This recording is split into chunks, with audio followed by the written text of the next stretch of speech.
Some things just don't fit. You learn a story in school about how we all started. First, we were hunter-gatherers, moving around. Then we discovered farming, built villages, and then cities. We made tools, then better tools. The story goes in a straight line. It makes sense, but then you see these structures, giant stones cut with laser-like precision, temples built before people supposedly knew how to build towns, or maps of the stars carved into rock by people who shouldn't have had telescopes. It's easy to dismiss them, to say the stories are exaggerated, or that we just don't understand the old ways. But when you look at the evidence, really looking at the official explanations, start to feel thin. How do you move an 800-ton block of stone with ropes and logs? Why would you build a massive underground city 30 stories deep? Who were these people? Were they just like us, but with a kind of knowledge we've since lost? Or is the timeline of human history completely wrong? These places are not just tourist attractions. They are questions carved in stone, waiting for an answer. Number 22 were hunter-gatherers building temples before they built towns. This is about Göbekli Tepe. It sits on a hill in southeastern Turkey. For years, people thought it was just a medieval cemetery. A local farmer found some carved stones in the 1980s, but nobody paid much attention. Then, in 1994, a German archaeologist named Klaus Schmidt came to have a look. He knew right away this was something different. He started digging, and what he found turned the story of human history on its head. The site is a collection of massive stone circles. Not crude circles, but complex structures. They're huge T-shaped pillars, some standing over 18 feet tall and weighing up to 20 tons. These pillars are covered in detailed carvings of animals. We see foxes, lions, boars, snakes, and vultures. The artwork is sophisticated, it tells a story we don't understand. The strangest part is the age. Carbon dating shows that Göbekli Tepe is about 12,000 years old. Think about that for a second. That's 7,000 years older than Stonehenge. It's 6,000 years older than the first pyramids in Egypt. According to the standard timeline, people at this time were simple hunter-gatherers. They hadn't invented pottery yet. They hadn't domesticated animals. They definitely hadn't started farming or building cities. The history books tell us that complex religion and massive building projects came after people settled down and started farming. Agriculture created food surpluses, which allowed for specialized labor, priests, and builders. Göbekli Tepe says the opposite. It seems a complex belief system came first. Klaus Schmidt, before he passed away in 2014, called it the world's first cathedral on a hill. He believed that groups of hunters came together here to worship. They had to quarry these massive stones, transport them somehow without wheels or beasts of burden, and then carve them with flint tools. This would have required hundreds of people, all organized and working together.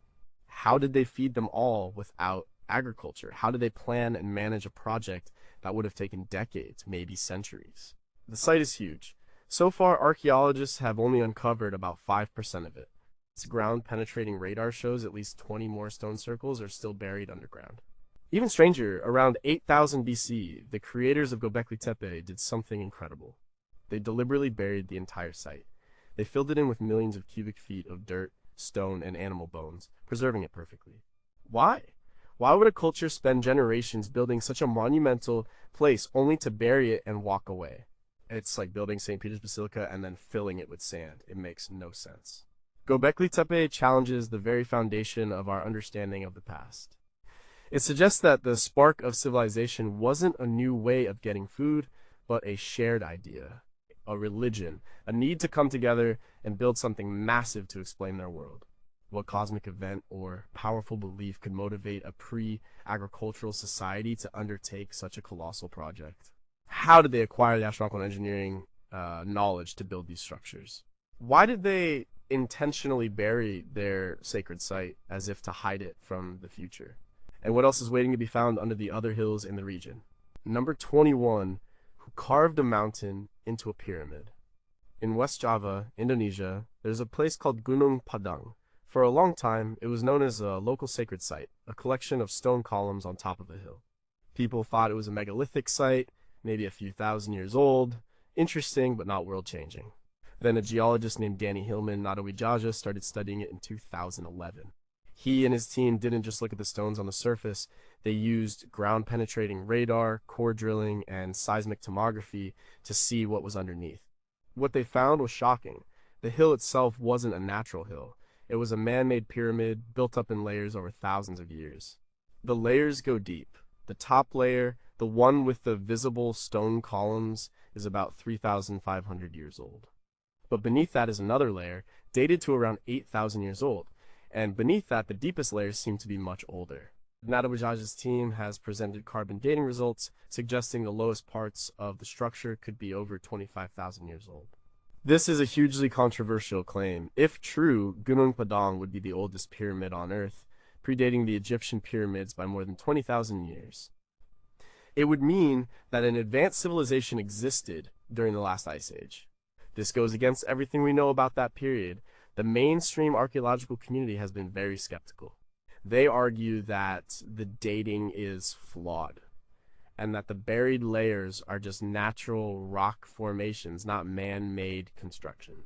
But Natoijaja's team points to evidence from their core samples.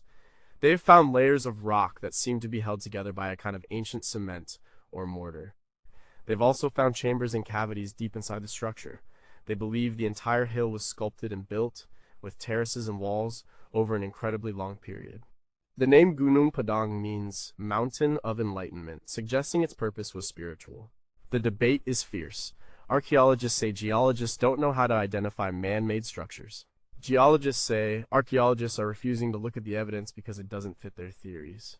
The Indonesian government has supported Natoijaja's research, hoping to uncover a lost piece of their national history.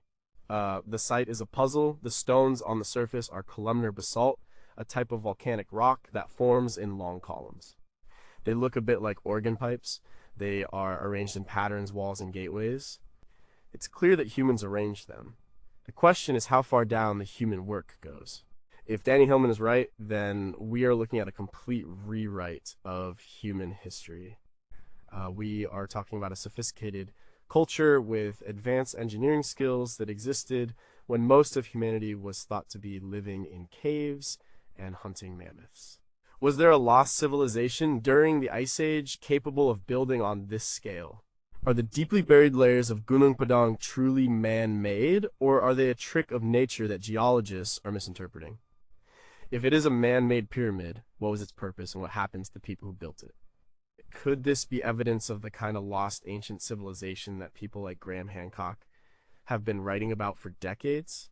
Number 20, how did they dig these caves with such precision?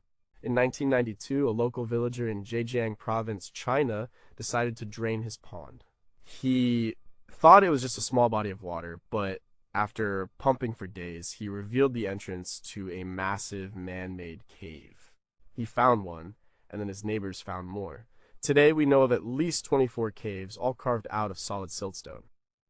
They are known as the Longyou Grottoes, and nobody knows who made them or why. These are not natural caves. They are huge. The average floor space of each cave is over 1,000 square meters, with ceilings reaching up to 30 meters. The total volume of rock excavated is estimated to be nearly 1 million cubic meters. That's an enormous engineering project, but the mystery is not just the size.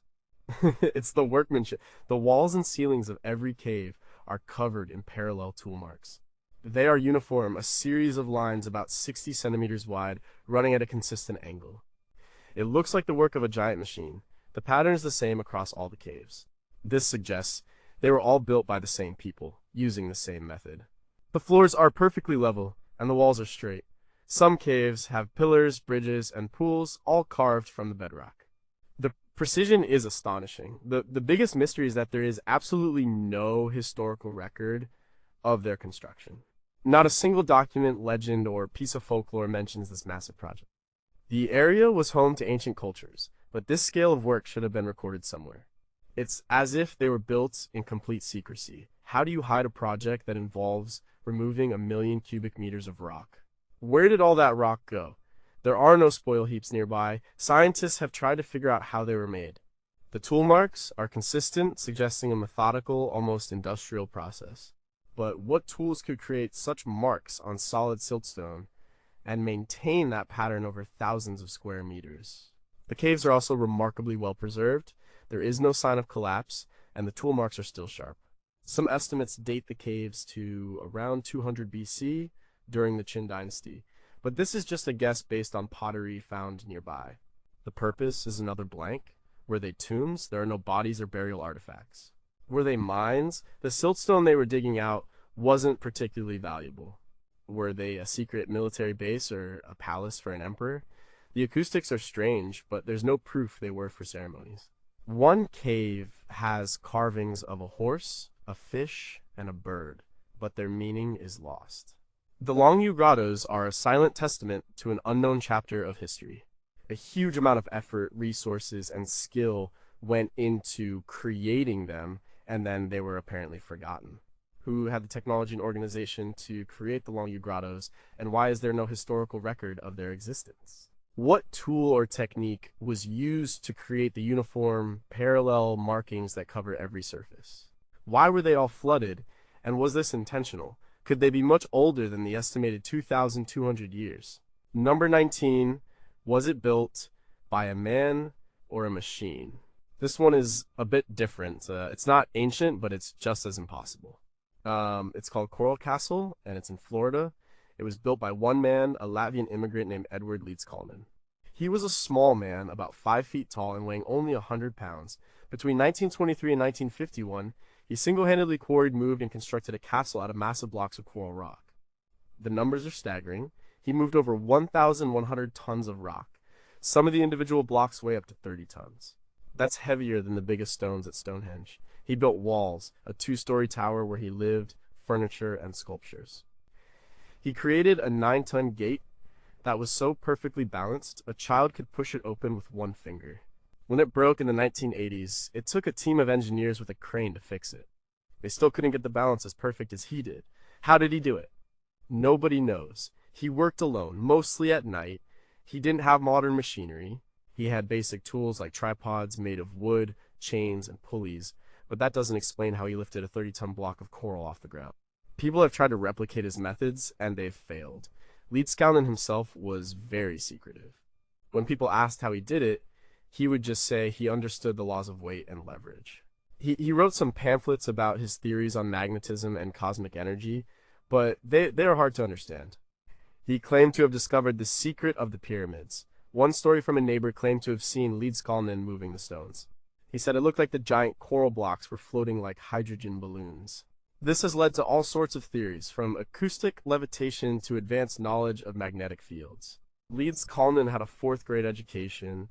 He was jilted by his fiancée in Latvia, who he called his Sweet 16, and he said he built the castle for her. She never came to see it. Engineers and scientists have studied Coral Castle. They confirm that the feats of construction are incredible. The precision of the stonework is amazing. The blocks are fitted together with no mortar, using their weight to hold them in place. They fit so tightly, you can't slip a razor blade between them. It's a work of genius, but the genius behind it is a complete mystery. He moved his entire castle once, in 1936, from one location to another 10 miles away. He did it by himself, hiring a truck to move the stones, but no one ever saw him load or unload them. Coral Castle is a modern megalithic site. It shows that it's possible for one person to achieve things that seem to defy the known laws of physics and engineering. It makes you wonder if the ancient builders had a similar kind of knowledge, a knowledge that we have now lost. Did Ed Leeds-Kallman truly rediscover an ancient secret of anti-gravity or sonic levitation? How could one small man, with no modern equipment, quarry and maneuver stones heavier than a truck? Was his work a demonstration of a lost science, or simply a trick of leverage and patience that we no longer understand? Number 18. Who built a great city in the heart of Africa? When European colonists first saw the ruins of Great Zimbabwe in the late 19th century, they refused to believe it was built by local Africans. This was a massive city of stone with walls over 36 feet high and 15 feet thick, all built without any mortar. It was the largest ancient structure in sub-Saharan Africa. The colonial view at the time was that Africans were not capable of such sophisticated engineering. So they came up with other explanations. It must have been built by the Phoenicians, the Arabs, or even the Queen of Sheba. They were wrong. Decades of archaeological work have proven without a doubt that Great Zimbabwe was built by the ancestors of the local Shona people. Construction started around the 11th century and continued for over 300 years. At its peak, the city housed up to 18,000 people. It was a major trading hub, with artifacts found from as far away as China and Persia. The mystery of Great Zimbabwe isn't who built it, but how and why. The scale of the stonework is immense. The most impressive part is the Great Enclosure, with its massive curving outer wall. It's a masterpiece of dry stone construction. The builders cut granite blocks and fitted them together perfectly. The skill required to build these stable, towering walls without mortar is incredible. Inside the enclosure is the conical tower, a solid stone structure nearly 30 feet high. Its purpose is a complete mystery. It's not a tomb, and it's not a grain silo. It seems to have been purely symbolic. The city was the capital of a powerful kingdom. It controlled the gold trade in the region, but then around 1450, the city was abandoned. Why? The common theories are that the area could no longer support the large population due to deforestation, overgrazing, or a shift in trade routes. But it's strange that such a powerful and successful city would just be left to crumble. The early colonial archaeologists did a lot of damage to the site. They were looking for treasure and trying to prove their racist theories, so they didn't excavate carefully. A lot of valuable information was lost forever. Today, Great Zimbabwe is a UNESCO World Heritage Site and a source of national pride for the people of Zimbabwe. It's a powerful symbol of a pre-colonial African civilization that was just as advanced as any other in the world at the time. But the questions remain. We don't know the exact purpose of the main structures like, the Great Enclosure and the conical tower. We don't have a clear understanding of their religion or their political system. And we don't know for sure why they left. What was the true purpose of the conical tower? A massive solid stone structure that served no obvious practical function. How did the Shona builders master the art of dry stone walling on such a grand scale without any written plans or mortar? Why was this powerful and wealthy capital city suddenly abandoned at the height of its power in the 15th century? Number 17, was this a fortress or a temple to the stars? High in the Andes Mountains of Peru, there's a town called Ollantaytambo. It was a royal estate for an Inca emperor, and it's one of the best preserved Inca sites. But parts of it seem much, much older than the Incas. The main attraction is the Temple of the Sun, an unfinished structure at the top of a steep series of terraces. It is made of 6 enormous pink granite monoliths standing upright in a line. Each one is about 12 feet tall and weighs over 50 tons. Here's the problem. The quarry for this pink granite is on another mountain, about 4 miles away, and across a deep river valley. To get the stones from the quarry to the temple site, the builders had to move them down a mountain, across the Urubamba River, and then up another steep mountain to the construction site. This is an incredible feat of engineering. The official explanation is that they used thousands of workers, ropes, and earthen ramps. But the logistics are mind-boggling. Moving a 50-ton block down a steep slope is just as hard, if not harder, than moving it up one. The stonework itself is also a mystery. The 6 monoliths are joined together with incredible precision. The blocks are cut so they fit together perfectly, with no mortar. Between some of the main monoliths are thinner slate stones, which some researchers believe acted as a form of seismic dampening, protecting the wall from earthquakes. The surfaces are smooth and the angles are perfect, but there are signs that the builders were not the Incas, or at least not only the Incas. The style of some of the stonework at Ollantaytambo is different from typical Inca construction. The massive, perfectly fitted polygons of the Temple of the Sun look more like the work found at Pumapunku or Tiahuanaco in Bolivia, sites that are believed to be much older than the Inca Empire. Some researchers like Brian Forster argue that Ollantaytambo was built by a much older, more advanced culture, and the Incas simply found it and built on top of it. There's also evidence of advanced technology. You can see scoop-like marks on some of the stones, as if a giant tool was used to scrape away the rock. There are also small drill holes in some of the hardest stone types. How were these made with the bronze and stone tools the Incas had? The site is also unfinished. There are giant blocks left at the quarry, on the road, and at the temple site itself, as if the work was suddenly abandoned. What could have stopped such a massive project in its tracks? Ollantaytambo is also an astronomical observatory. The layout of the site aligns with the solstices and other celestial events. From the Temple of the Sun, you can see the profile of a face in the mountains opposite. This is Wiriko-chan, the creator god of the Andes. On the winter solstice, the sun rises and illuminates this face. This wasn't an accident, it was planned. How did a pre-industrial culture transport 50-ton monoliths across a river and up a mountain? Was the precise polygonal stonework of the Temple of the Sun the work of the Incas, or a much older, lost civilization? What catastrophic event caused the construction to be abandoned so abruptly, leaving giant stones littered across the landscape? Number 16. Who built a city on a coral reef? In the middle of the Pacific Ocean, on the remote island of Pohnpei, in Micronesia, lies a city called Nan Madol. It's a ghost city, a collection of ruins built on about 100 small artificial islands connected by canals. It's often called the Venice of the Pacific. The city was the ceremonial and political seat of the Saudoler dynasty, who ruled the island for over 1,000 years until about 1628. The construction of Nan Madol is a mystery. The entire city is built from massive logs of basalt rock. This is a type of volcanic rock that naturally forms in long, multi-sided columns. The builders quarried these logs, some weighing up to 50 tons, and transported them to the site. Then they stacked them like logs to build the walls of the artificial islands and the buildings on top of them. It's estimated that the total weight of the basalt used is over 750,000 metric tons. For comparison, the Great Pyramid of Giza is about 6 million tons. This was a huge undertaking. The local Pohnpeian legends say the stones were flown to the site using black magic, with the help of two sorcerer brothers, Olisipa and Olosopa. From a modern perspective, the engineering is baffling. The basalt quarry is on the other side of the island. How did they transport these giant, heavy logs? Some theories suggest they used rafts, but basalt is very dense. A 50-ton log would be incredibly difficult to keep afloat and maneuver through the ocean and canals. The city itself is a maze of waterways, walls, tombs, and temples. The walls are up to 25 feet high. The most impressive building is Nan Duas, a royal mortuary with walls 18 to 25 feet high enclosing a central tomb. The scale of the project is hard to comprehend, especially for a small island population. Where did they get the manpower and resources? Archaeological work has dated the construction to between the 8th and 12th centuries AD, with the main megalithic structures being built from about 1200 to 1600. The Saudoler dynasty was said to be very powerful and oppressive, which might explain how they organized the labor force. But the technical questions remain. Modern experiments to try and move similar-sized basalt logs have struggled. Nan Madol is a strange and eerie place. It's a city built for giants, in a place you would never expect to find one.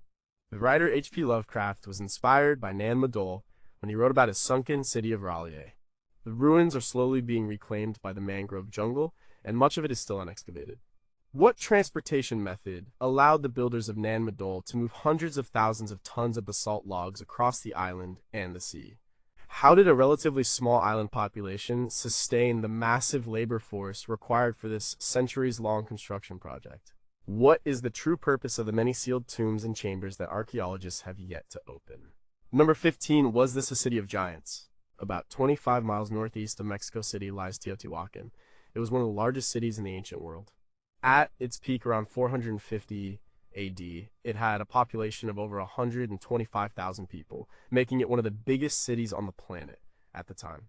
But we know almost nothing about the people who built it. We don't know what they called themselves, what language they spoke, or why they abandoned their magnificent city around 550 AD.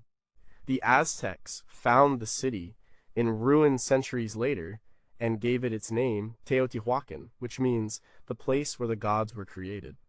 They believed it was a holy place built by giants. The city is laid out in a massive grid. The main street, the Avenue of the Dead, runs for over a mile. Along this avenue are the city's most impressive structures, the Pyramid of the Sun and the Pyramid of the Moon.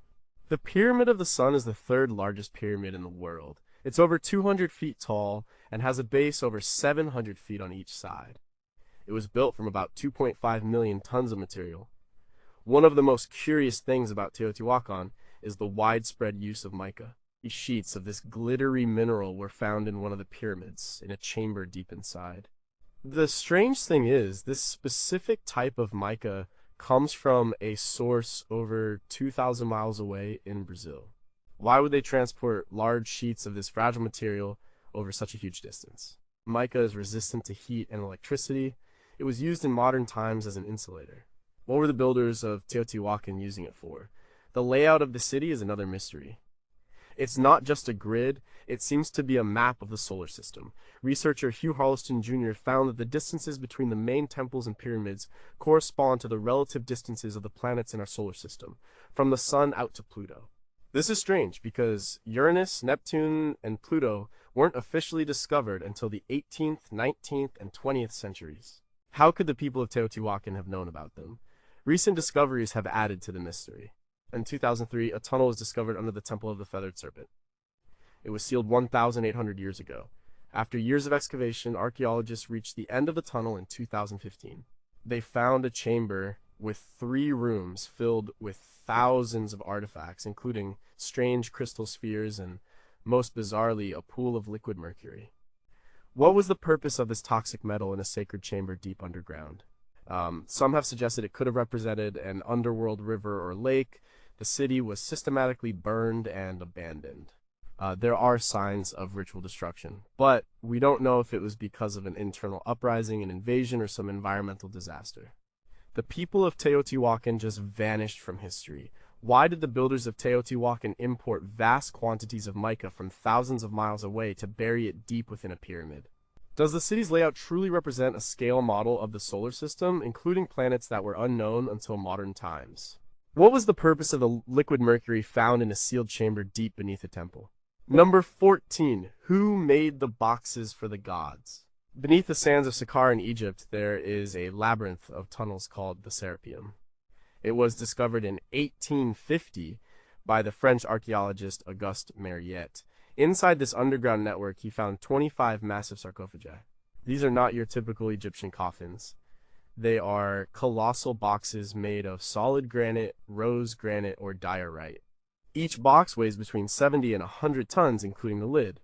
The official explanation from Egyptologists is that the Serapeum was the burial place of the sacred Apis bulls. The Apis bull was considered a manifestation of the god Pa, and when it died, it was mummified and buried with great ceremony. This makes some sense, but when you look at the boxes themselves, the story starts to fall apart.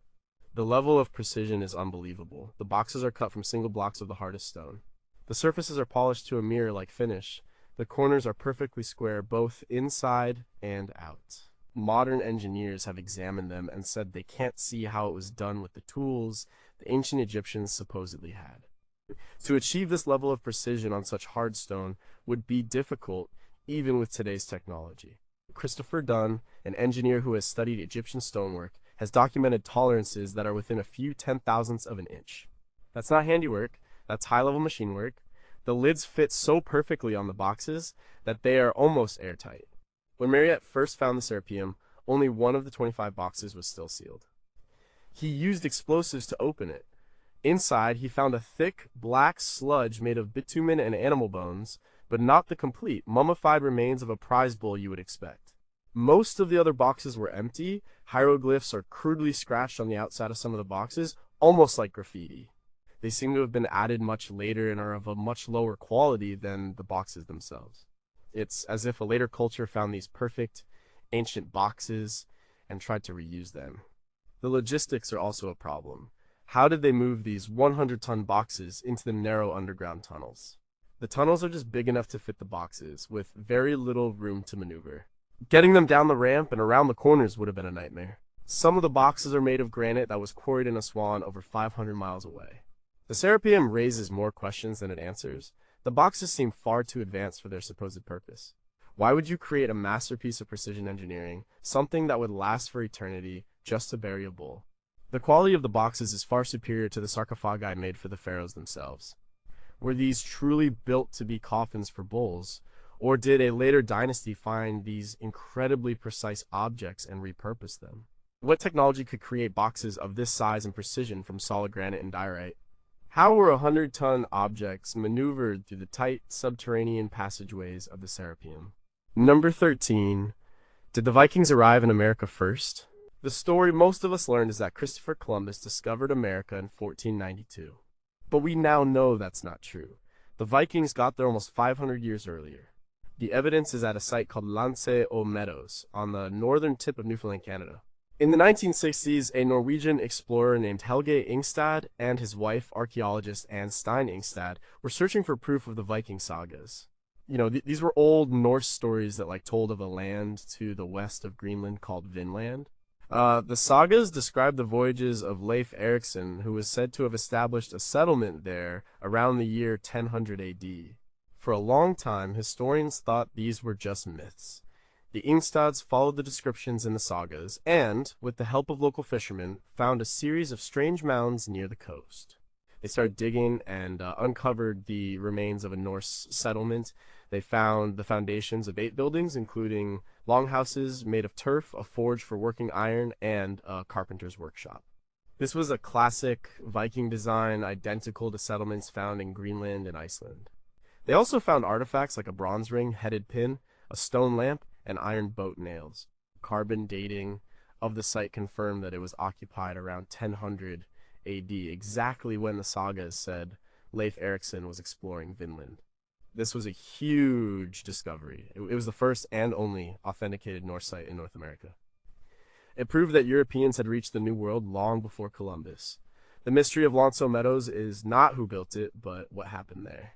The settlement seems to have been used for only a short time, maybe less than a decade. Why did they leave? The sagas talk about conflicts with the local native people, who the Norse called Skraelings. This could be one reason. The settlement was also very far from their homes in Greenland, making it hard to support and defend. Longyou Meadows was probably not the main settlement of Vinland described in the sagas. It seems to have been more of a base camp, a place to repair ships and spend the winter while exploring further south. The name Vinland means Winland, which suggests a place where grapes grew. Grapes don't grow in Newfoundland, so the main colony must have been somewhere else. Where is it? People have been searching for other Norse sites for decades, but so far nothing has been confirmed. There have been a few possible finds, like the Vinland map, which turned out to be a forgery, and some potential sites that are still being debated. The settlement at Longyou Meadows shouldn't exist according to the old history books. It rewrites the timeline of the European discovery of the Americas. It's a small, quiet place, but its existence has huge implications. Where's the main settlement of Vinland? The place with the grapes that the sagas describe. Why did the Vikings abandon their foothold in North America after such a short time? How much further south did they explore? And what was the full extent of their interaction with the native peoples of the Americas? Number 12. Why are there thousands of giant stone jars in Laos? Scattered across the landscape of central Laos are thousands of huge stone jars.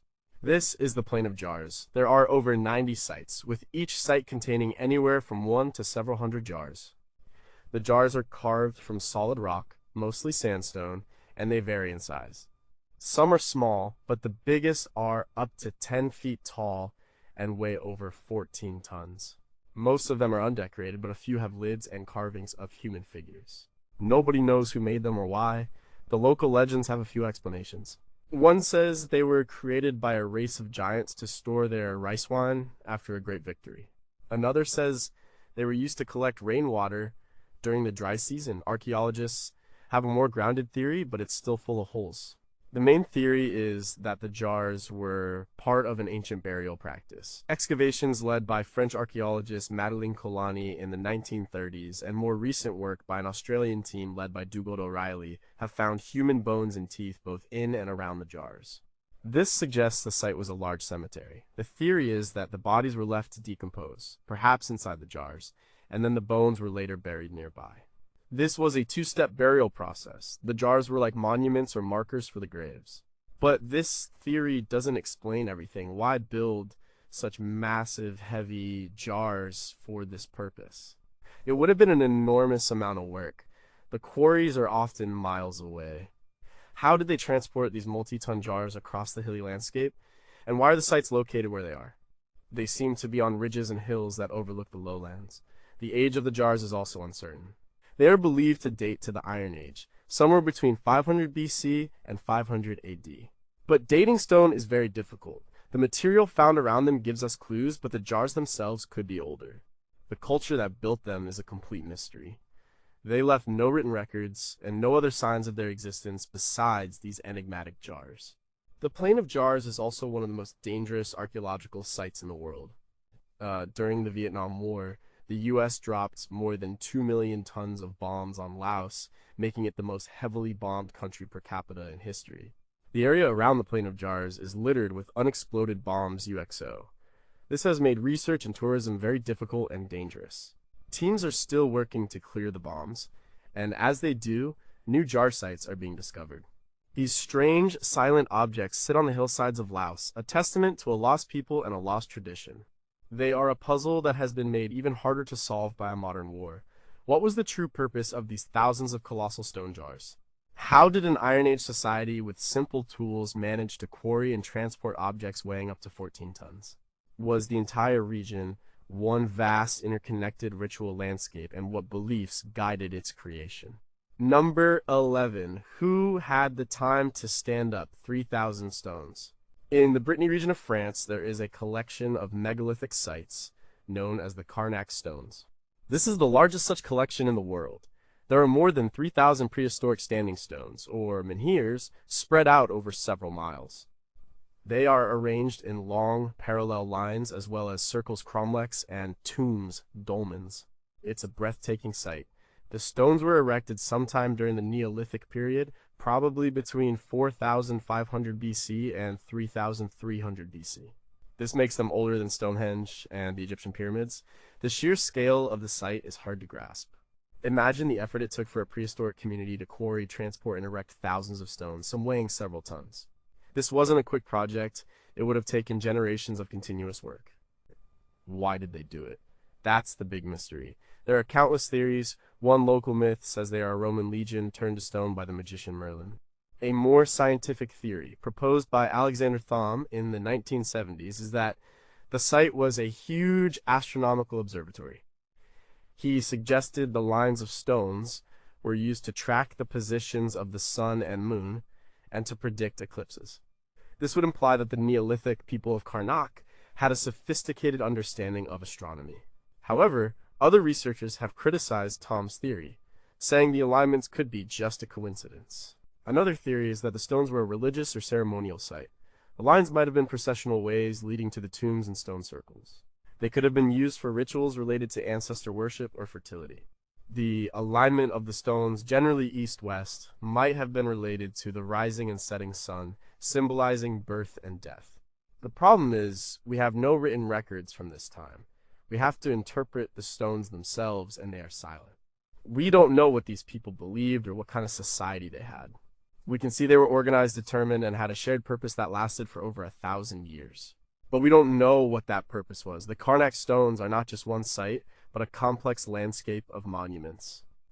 There are the alignments of Lemenek and Kermario, the dolmen of Kirkado, and the giant broken menhir of Ergra, which, before it fell and broke, would have been the largest single standing stone in the world, over 60 feet tall and weighing about 330 tons. The site asks a fundamental question about our ancestors. We often think of Neolithic people as simple farmers, struggling to survive. But Karnak shows us a society that was capable of mobilizing huge amounts of labor for a non-practical, probably spiritual purpose. They were driven by a powerful idea. What astronomical, religious, or social purpose could have sustained a building project of this magnitude for over a millennium? How did a Neolithic society, without a written language or advanced tools, plan and execute the precise alignments of thousands of stones over several miles?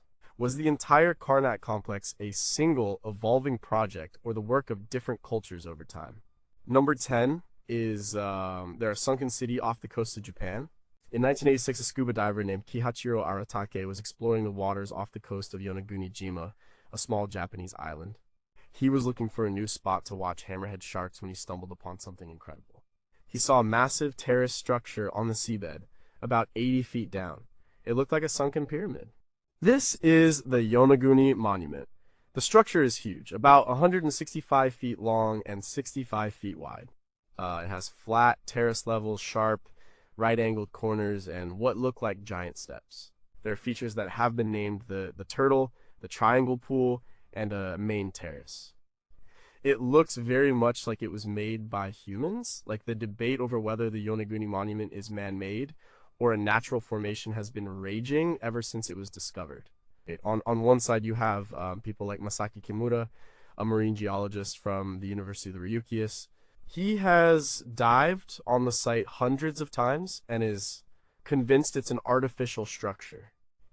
He points to the high concentration of seemingly man-made features in one small area. He has identified what he believes are roads, walls, and even a stadium.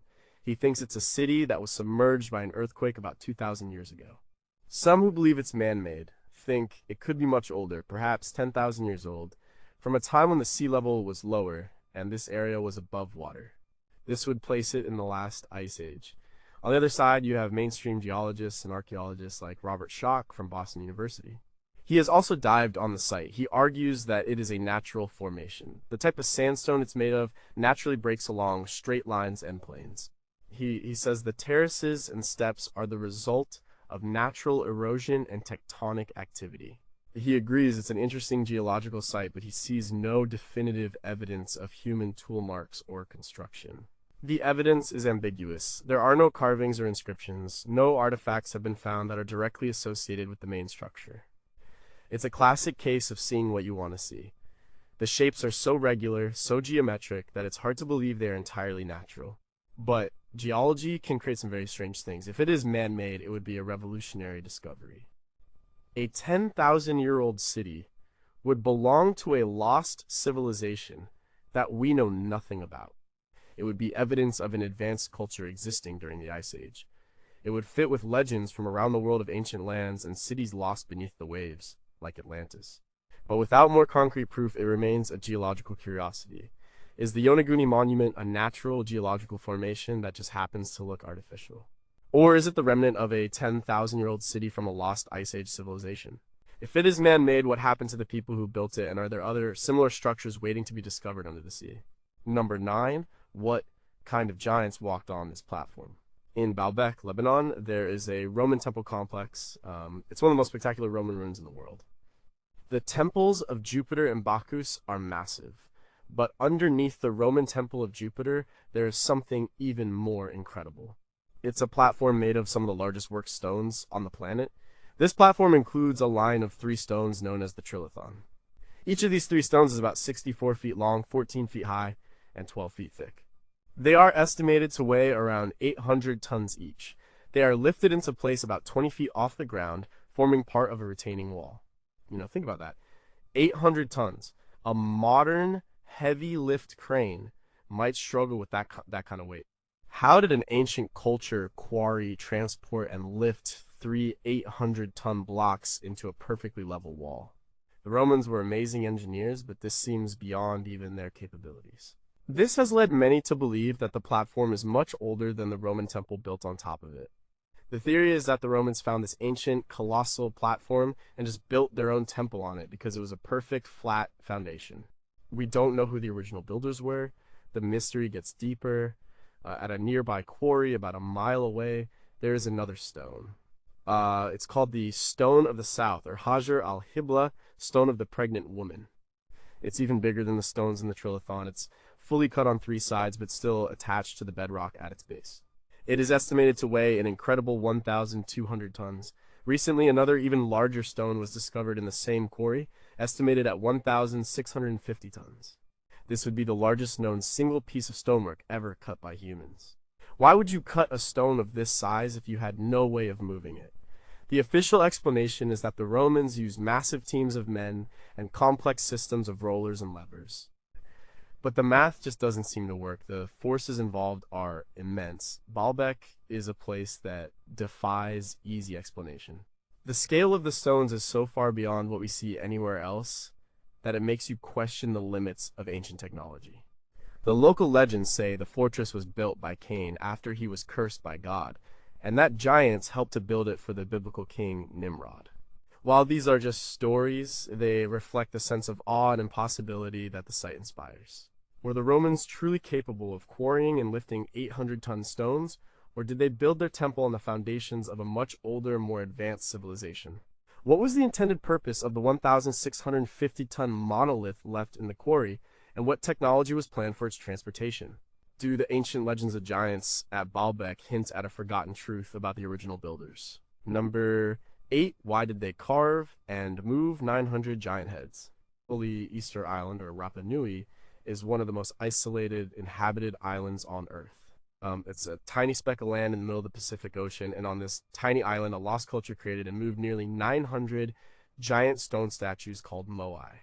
The moai are monolithic human figures carved from volcanic tuff. They have oversized heads, long ears, and heavy brows. They stand, on average, about 13 feet tall and weigh 14 tons.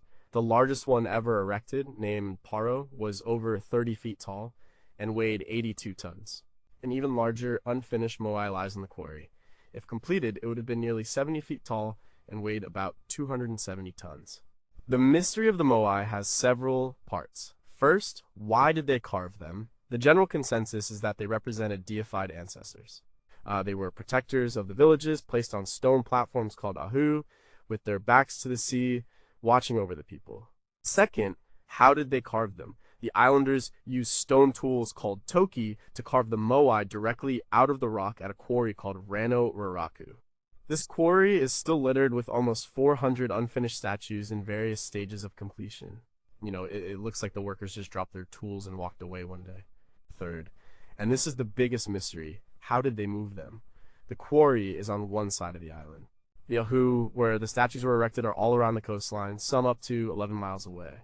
How did they transport these multi-ton statues across the hilly terrain without wheels, cranes, or large animals? There are many theories. The most common one used to be that they laid the statues on their backs on wooden sleds and pulled them over a track of logs. This would have required a huge amount of wood, and this leads to the story of the island's collapse. The theory, made famous by Jared Diamond in his book Collapse, is that the islanders cut down all their trees to make sleds and canoes, leading to an ecological disaster. Without trees, the soil eroded, crops failed, and the society descended into warfare and cannibalism. However, a new theory has emerged, supported by archaeologists like Terry Hunt and Carl Lipo. They believe the statues were walked upright. The shape of the moai, with their D-shaped bases, would allow them to be rocked from side to side and shuffled forward, a bit like moving a refrigerator. They have conducted experiments with scale models and a full-size replica, and shown that it is possible for a small team of people with ropes to move a moai this way. The oral traditions of the Rapa Nui, people also talk about the statues walking from the quarry. This new theory also changes the story of the island's collapse. Hunt and Lipo argue that it wasn't the islanders who destroyed the forest, but rats that arrived with the first Polynesian settlers. The rats ate the seeds of the palm trees, preventing them from regenerating.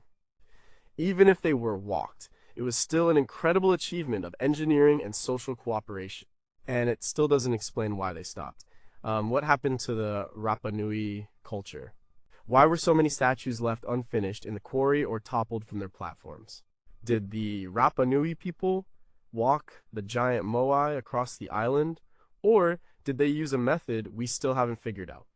What caused the sudden end of the statue carving era, leaving hundreds of moai abandoned in their quarry? Was the societal collapse on Easter Island a case of self-inflicted ecocide, or a more complex story involving invasive species and climate change? And number 7, how deep can a city go? In the Cappadocia region of Turkey, there are dozens of underground cities. The most famous and one of the largest is Derinkuyu. This is not a simple cave system. It's a massive multi-level city carved deep into the soft volcanic rock. It is estimated to have had the capacity to house up to 20,000 people, along with their livestock and food stores. The city goes down at least 18 stories to a depth of about 280 feet. It has everything you would need to survive underground for a long period. There are living quarters, stables, churches, wine and oil presses, storage rooms, and ventilation shafts. There is even a large room with a high ceiling that may have been a religious school. A river runs through the lowest levels, providing fresh water. The engineering is brilliant. A complex system of ventilation shafts, some over 180 feet long, provided air to all levels. The city could be sealed from the inside. Each level had massive circular stone doors, like giant millstones, that could be rolled in front of the passages to block them. These doors could only be moved from the inside. It was a perfect defense system. Who built it and when? This is where the mystery begins. The official story is that it was started by the Phrygians, an ancient Indo-European people around the 8th to 7th centuries BC. It was then expanded over the centuries by other groups, including early Christians who used it as a hiding place from Roman persecution, and later from Arab raids. But some things don't add up. The level of planning and the sheer amount of rock that had to be excavated suggest a very organized and powerful society. Some researchers have suggested that the original city could be much older. The Greek historian Xenophon, writing around 400 BC, mentions people in Anatolia living in underground cities. But he doesn't say who built them. Why go to all the trouble of building a city underground? The primary reason was almost certainly defense. Cappadocia has been a crossroads for empires for millennia. It was a land that was constantly being invaded. An underground city that could be sealed from the world would be the ultimate refuge. Derinkuyu is not unique. There are around 200 underground cities in Cappadocia, with at least 36 of them having levels that go 3 stories deep or more. Derinkuyu is connected by an underground tunnel several miles long to another underground city called Kamakli. It's a vast subterranean world that we are only just beginning to understand. We still don't know the full extent of these cities or how many people lived in them. Who were the original architects of these vast subterranean cities, and what initial threat drove them to dig so deep? How did they manage the logistics of excavating millions of cubic feet of rock without it collapsing, and where did all the debris go? Are the known cities just isolated complexes, or do they form a massive interconnected underground network that spans the entire region? Number 6.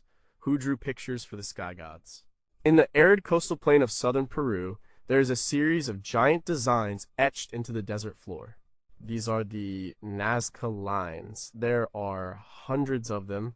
Some are simple lines and geometric shapes like trapezoids, spirals, and triangles. Others are huge drawings of animals and plants, called geoglyphs. There are drawings of a hummingbird, a spider, a monkey, a lizard, and a human-like figure often called the astronaut.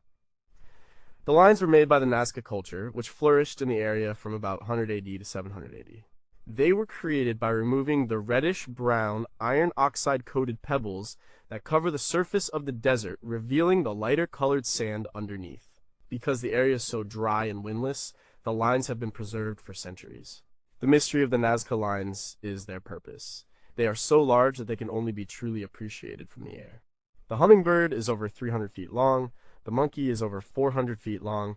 How did the Nazca people create such large, precise figures without being able to see them from above? And why did they create them? Who was the intended audience? One of the first researchers to study the lines was a German mathematician named Maria Ricci. She spent most of her life from the 1940s until her death in 1998, studying mapping and preserving the lines. She believed they were an astronomical calendar used to track the solstices and the movement of the stars. She thought the animal figures might represent constellations. Other theories suggest they were related to water. The Nazca Plain is one of the driest places on Earth. The lines could have been pathways for religious processions, part of rituals to ask the gods for water.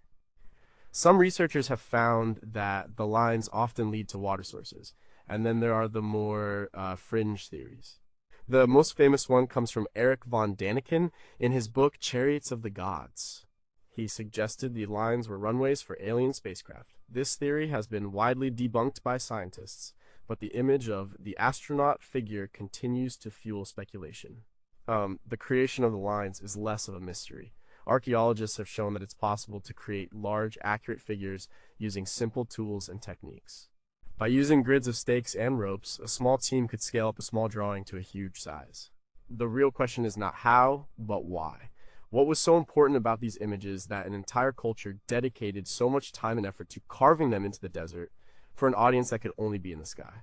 How did the Nazca people achieve such accuracy and scale in their designs without a vantage point from the air? Were the lines of celestial calendar a form of ritual art connected to, water worship or something else entirely?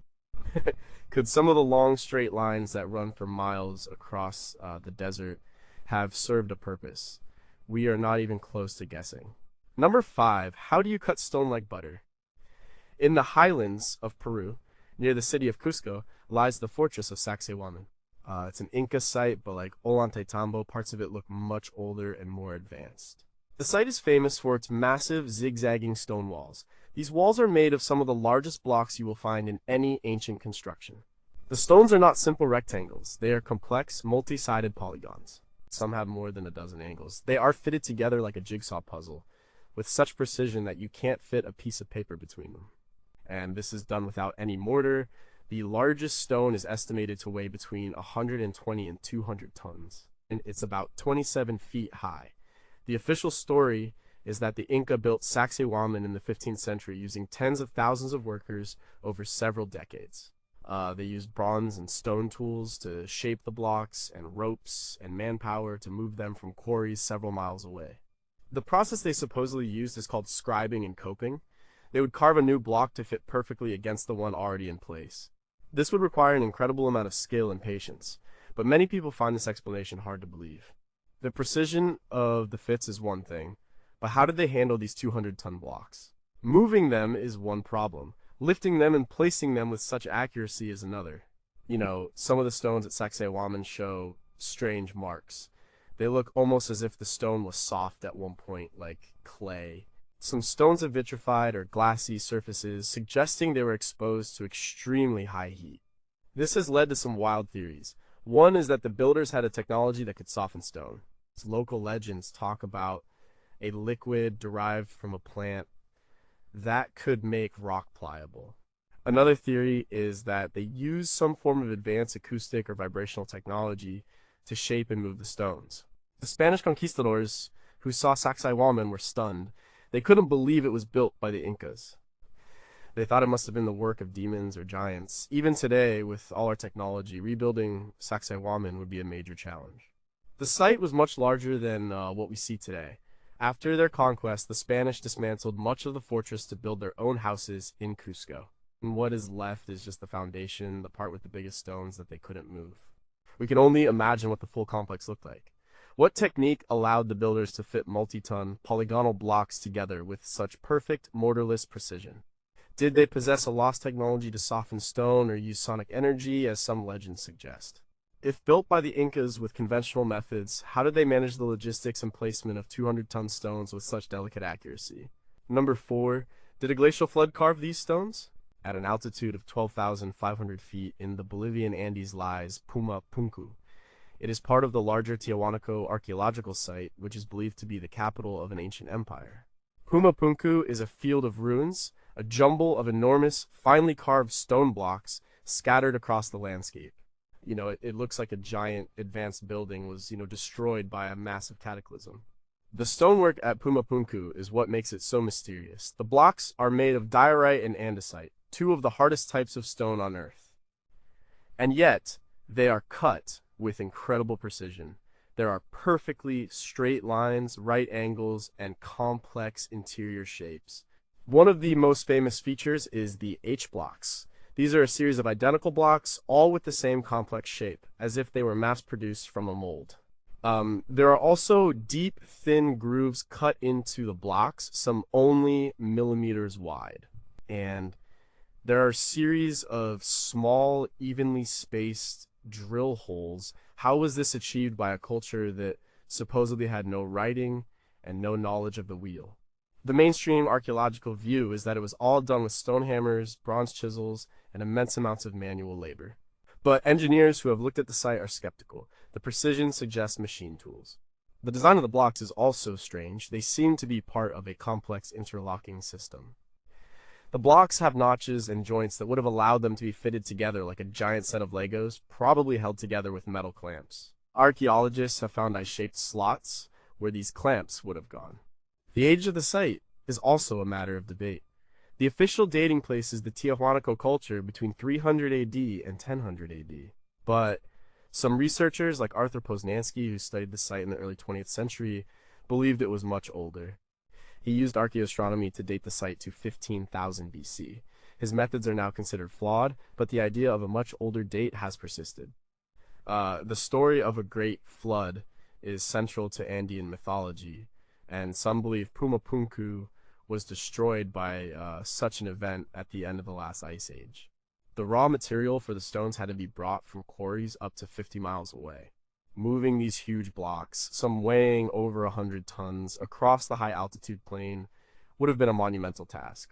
Puma Punku is a place that breaks all the rules. The technology seems too advanced for the supposed time period. The purpose of the original building is unknown, and the cause of its destruction is a mystery. What tools or techniques were used to create the perfectly flat surfaces, sharp angles, and intricate drill holes in some of the hardest stone on Earth? Were the identical H-blocks mass-produced using a lost form of high technology? Was Puma Punku destroyed by an ancient cataclysm, like a great flood, and is the site far older than mainstream archaeology suggests? Number 3, how do you build a mountain and keep it a secret? Everyone knows about the Great Pyramid of Giza. It's the last of the 7 wonders of the ancient world still standing. We know who built it, the pharaoh Khufu, and we know when around 2560 BC. But the one question that has never been fully answered is how. The Great Pyramid is a masterpiece of engineering. It's made of an estimated 2.3 million stone blocks, mostly limestone and granite. The total weight is about 6 million tons. The base is almost perfectly square, and it's aligned to true north with incredible accuracy. For thousands of years, it was the tallest man-made structure on Earth. The mainstream theory is that it was built using a massive labor force of skilled workers. They quarried the blocks using copper chisels and stone hammers. They transported them on sleds and boats. And they used a system of ramps to get the blocks up the pyramid as it was being built. The problem is, nobody knows what kind of ramp they used. A single, long, straight ramp would have to be over a mile long to reach the top. A zigzag ramp on the side of the pyramid would have problems with turning the corners. A French architect named Jean-Pierre Houdin has proposed a compelling theory. He suggests they use an external ramp for the bottom third of the pyramid, and then an internal spiral ramp for the top 2/3. This ramp would still be inside the pyramid today. In 2007, a survey of the pyramid using microgravity found evidence of a spiral void inside the structure, right where Houdin's theory predicted it would be. The internal structure of the pyramid is also mysterious. There are 3 main chambers: the King's Chamber, the Queen's Chamber, and an unfinished subterranean chamber. The King's Chamber contains a huge granite coffer, which is bigger than the entrance to the chamber, meaning it must have been placed there during construction. From the King's and Queen's chambers, there are narrow shafts that point towards specific stars, like Orion and Sirius. Were they for ventilation or for the pharaoh's soul to travel to the stars? In 2017, a project called Scan Pyramids used muon tomography, a technique that uses cosmic rays to scan large structures to look inside the pyramid. They discovered a huge, previously unknown void, at least 100 feet long, located above the Grand Gallery. Nobody knows what it is. It could be a hidden chamber, a structural feature, or something else entirely. The Great Pyramid is not just a pile of stones, it's a precision-engineered machine. The amount of knowledge required in mathematics, astronomy, and logistics is staggering. It was built in about 20 years, which means they would have had to place a block every few minutes, 24 hours a day. It's a feat that would be difficult to replicate today. What kind of ramp system was truly used to lift millions of blocks, some weighing up to 80 tons, to a height of over 450 feet? What is the purpose of the massive, newly discovered big void inside the pyramid? How did the builders achieve such a precise alignment to true north and embed complex astronomical alignments in the very architecture of the structure? Number 2, was the Sphinx carved when the Sahara was green? The Great Sphinx of Giza is one of the most iconic monuments on Earth. It's a huge statue with the body of a lion and the head of a human. The standard view is that it was carved around 2500 BC for the pharaoh Khafre, whose pyramid is right behind it. The face of the Sphinx is said to be his. This all seems to fit nicely into the standard timeline of ancient Egypt. But there's a problem. The Sphinx shows a very different pattern of erosion compared to the other monuments on the Giza Plateau. The pyramids and temples show erosion from wind and sand, but the body of the Sphinx and the walls of the enclosure it sits in show clear signs of water erosion. There are long vertical fissures, a classic sign of degradation from heavy rainfall running down a rock face over a very long time. Where did the water come from? The Giza Plateau is in the middle of the desert. But the climate in this region has not always been the same. Before about 3000 BC, the area was a savanna with regular heavy rainfall. This period is known as the African Humid Period. In the early 1990s, a geologist from Boston University named Robert Schoch studied the erosion patterns on the Sphinx. He concluded that the water erosion was not the result of Nile floods or other local factors. It was the result of thousands of years of rainfall. Based on his geological analysis, he proposed that the core body of the Sphinx must have been carved sometime between 7,000 and 5,000 BC, or perhaps even earlier. This would make the Sphinx thousands of years older than the Egyptian civilization we know. This idea, known as the Sphinx water erosion hypothesis, is extremely controversial, and Egyptologists have rejected it. They argue that the erosion could be caused by other factors, like water seeping up from the ground or the poor quality of the limestone. They point to the lack of any other evidence for a civilization in Egypt that was capable of carving such a monument at that early date. The debate also involves the head of the Sphinx. The head is much smaller in proportion to the lion's body. It also shows much less erosion than the body. This has led some, including author John Anthony West, who first brought shock to the site, to suggest that the Sphinx was not originally a sphinx. It might have originally had the head of a lion, or perhaps the head of the jackal god Anubis. Then, much later, the pharaoh Khafre had the original head recarved into his own likeness. Carving an older, eroded head would explain why it is now so small. If Schock and West are right, then the Sphinx is the legacy of a much older, lost civilization. It would mean that a high culture existed in the Nile Valley thousands of years before the pharaohs. It would completely change our understanding of the origins of civilization. Does the water erosion on the Sphinx prove that it was carved thousands of years before the accepted date during a time of heavy rainfall? Was the head of the Sphinx originally that of a lion or another god, only to be recarved by a later pharaoh? If the Sphinx is truly that ancient, who were the builders, and what other traces did their lost civilization leave behind? Number 1, what is the oldest story in the world? We come back to where we started. All of these structures, from the pyramids of Giza to the underground cities of Turkey, tell a piece of a story. But what if the story itself is the mystery? What if the timeline we have created for human civilization is fundamentally wrong? This is the question that, connects all these mysterious places. Göbekli Tepe suggests complex religion before agriculture. Gunung Padang might be an Ice Age pyramid. The Sphinx might be 12,000 years old. Pumapunku and Baalbek show evidence of technology that seems out of place. These aren't just isolated puzzles, they are data points that suggest a different past. Writers like Graham Hancock have built a career on this idea. In his book, Fingerprints of the Gods, he argues for the existence of a lost, advanced civilization that was wiped out by a global cataclysm at the end of the last ice age, around 12,800 years ago. This is known as the Younger Dryas impact hypothesis, which suggests one or more comets hit the Earth, causing massive flooding and a rapid climate shift. According to Hancock, the survivors of this lost civilization spread out across the world and tried to restart humanity. They passed on their knowledge of astronomy, agriculture, and engineering to the hunter-gatherer cultures they encountered. This, he argues, is the origin of the myths of culture-bringer gods found all over the world, like Quetzalcoatl in Mesoamerica or Osiris in Egypt. This is a radical idea, and it is not accepted by mainstream archaeology. The main criticism is the lack of direct evidence. Where are the tools, the cities, the bodies of this lost civilization? Hancock would argue that the evidence is right in front of us in places like Göbekli Tepe, which dates to just after this proposed cataclysm, and in the strange anomalies of the other ancient sites. He believes Göbekli Tepe might have been built by the survivors as a way to preserve their sacred knowledge of astronomy. Whether you believe in a lost civilization or not, these structures force us to be humble. They show us that our ancestors were not primitive brutes. They were intelligent, organized, and capable of incredible things. They had a deep connection to the stars and a desire to build things that would last for eternity. They had a kind of knowledge that, in many ways, we have lost. These 22 structures are not just mysteries of stone and engineering.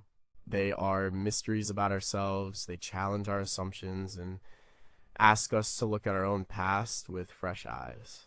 The story of humanity might not be a straight line from the cave to the skyscraper. It might be a much more complex and much more interesting story of cycles of rising and falling, of lost knowledge and forgotten golden ages. The final and greatest structure that shouldn't exist might be the very history we've built for ourselves. Are these ancient marvels the work of known cultures pushing the limits of their technology? Or are they the fingerprints of a sophisticated global civilization lost to a prehistoric cataclysm? Could ancient myths of floods, sky gods, and a golden age be the distorted collective memory of real historical events and people? If our official timeline of human history is wrong, what does that change about who we are and what our future might hold?